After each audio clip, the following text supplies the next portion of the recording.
شکار نہیں ہے.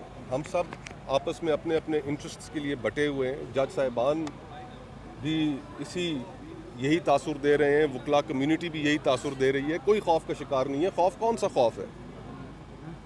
اوپر قرآن پاک کی آیتیں لگائی ہوئی ہیں کہ انصاف کرو, اور پھر خوف کا شکار ہو جائیں تو پھر ان کو جج بننا ہی نہیں چاہیے تھا. قانون اور آئین کے مطابق فیصلے کریں, اور قانون اور آئین کے مطابق کیے گئے فیصلے لوگوں کو قابل قبول ہوں گے. سینئر پولیٹیشین آپ کیا دیکھتے ہیں عمران خان صاحب جو ہے وہ کب تک باہر آ رہی ہیں؟ کیونکہ عدالتوں سے جو ہو رہا ہے اور اب جو ایکسٹرنل پریشر آ رہا ہے عالمی طور پہ, اس کو کیسے دیکھتے ہیں؟ دیکھیے, عمران خان صاحب اور ان کی جس اتحاد میں ایک وہ شامل ہیں تحریک تحفظ آئین, ان کے رہنماؤں سے میری بھی ملاقات ہوئی تھی. تحریک انصاف کے لوگ بھی اس میں موجود تھے, اور میں نے انہیں یہی کہا کہ عمران خان صاحب کا قد اس وقت ڈیل کی سیاست سے بہت بڑا ہو چکا ہے.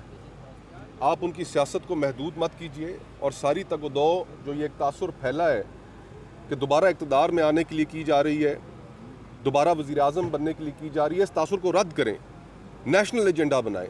اور اس وقت عمران خان صاحب کی مقبولیت اتنی ہے, ان کا قد اتنا بڑا ہے کہ اگر وہ نیشنل ایجنڈا کو سامنے لے کر چلتے ہیں, تمام جماعتوں کے تیار کردہ نیشنل ایجنڈا کو قوم کے سامنے رکھتے ہیں, تو کوئی پاکستان کے اندر فرد ایسا نہیں ہوگا کہ جو اس سے ڈس ایگری کرے گا.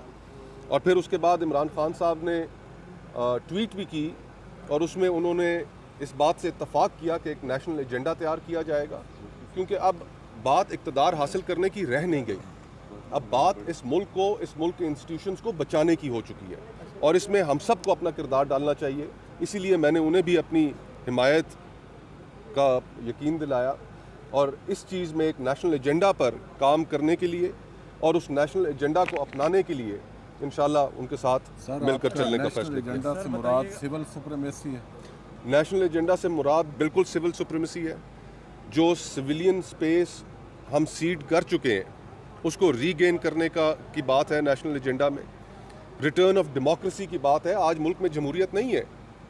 ریٹرن آف بحالی کانسٹیٹیوشن کی بات ہے. آج ملک میں تحریک تحفظ آئین کو یہ بھی ایک مؤدبانہ عرض کی ہے کہ اپنا نام بھی بدل لیں. آئین کے تحفظ میں تو ہم ناکام ہو چکے, اب آئین کی بحالی کی بات کیجئے. تو یہ ساری چیزیں ہمیں اس میں ڈسکس کرنی پڑیں گی, اور پھر انسانی حقوق جس طریقے سے وائلیٹ کیے جا رہے ہیں ملک بھر میں, ان ساروں کی بحالی کی بھی بات ہے. آج انسانی حقوق اس ملک میں معطل ہیں. یہ جو قوانین پاس کیے جا رہے ہیں, فریڈم آف ایکسپریشن کو جس طریقے سے کرٹیل کیا جا رہا ہے, لوگوں کو اٹھا کر جیلوں میں بھرا جا رہا ہے, عدالتوں کے فیصلے نہیں مانے جا رہے, تو یہ سارے کے سارے انسانی حقوق اس ملک میں کمپرومائز ہو چکے ہیں. اچھا مصطفیٰ نواز کھوکھر صاحب, آپ کا جو ویژن ہے, جو نظریہ ہے, وہ پاکستان تحریک انصاف کے ساتھ بھی کافی زیادہ ملتا جلتا ہے. جو چیزیں آپ بتا رہے ہیں وہی پاکستان تحریک انصاف بھی اس وقت اسی بیانیے کو لے کر چل رہی ہے. کیا مستقبل قریب ہے اگر آپ کو عمران خان صاحب انوائٹ کرتے ہیں اپنی پارٹی میں, تو پارٹی میں جائیں گے, پی ٹی آئی جوائن کریں گے؟ دیکھیں, ابھی تو ہم تحریک تحفظ آئین کے پلیٹ فارم سے اکٹھے مل کر چلنے کا ہم نے اعادہ کیا ہے. ایک نیشنل ایجنڈا انشاءاللہ تیار کریں گے. اس نیشنل ایجنڈا کو تمام جماعتوں کی مشاورت کے بعد, سول سوسائٹی کی مشاورت کے بعد قوم کے سامنے رکھیں گے.